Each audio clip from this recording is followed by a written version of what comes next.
I'm Ashley Miller, the success coach for LWC Online, and today we're going to talk about being an innovative leader and how to lead when no one else is watching. I don't think any other time in our history this has been more relevant than now.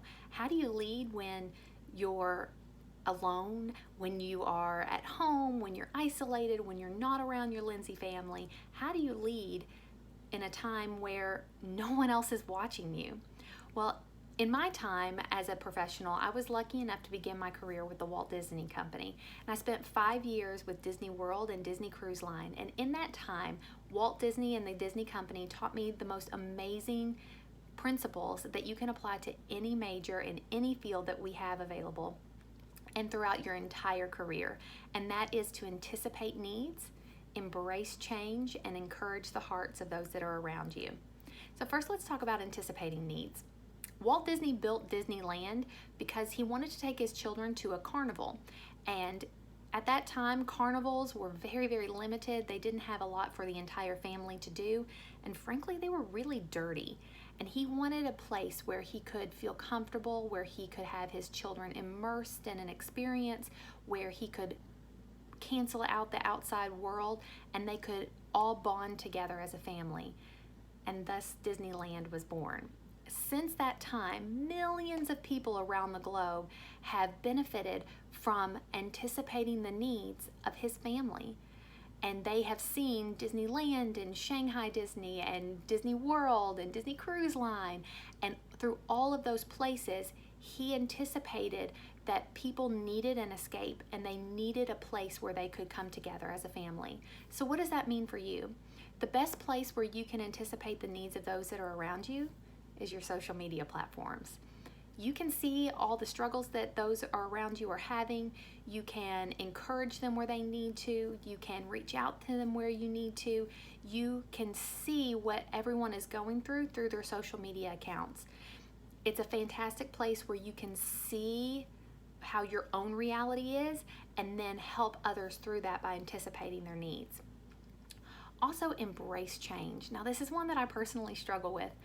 I am a creature of habit. I like my routine, and in this time especially, our routine has been thrown out the window.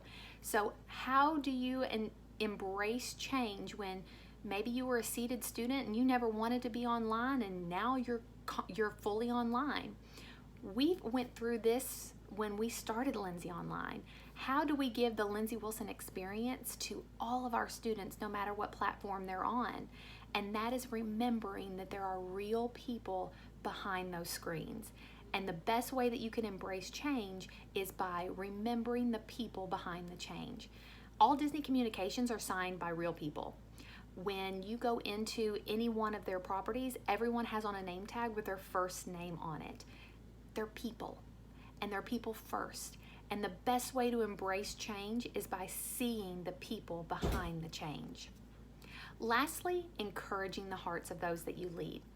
Now you're going to say, hey Ashley, encouraging the heart, that's from Coos and Posner. That's not from Walt Disney. And you're right, but the same principle applies. See, when Walt was wanting to get buy-in for something, he was actually a kind of an authoritative leader. He wanted what he wanted and he knew what he wanted, but he still had to get that buy-in by encouraging those around him.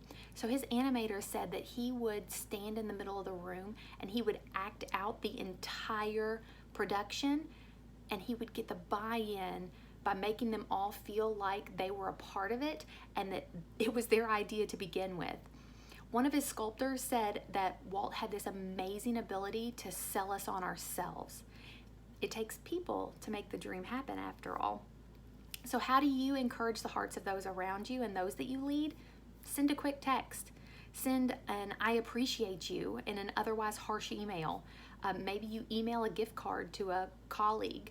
Maybe you ask about someone's day or notice their earrings that are new, or you might say, thank you for something that you really didn't need to thank them for.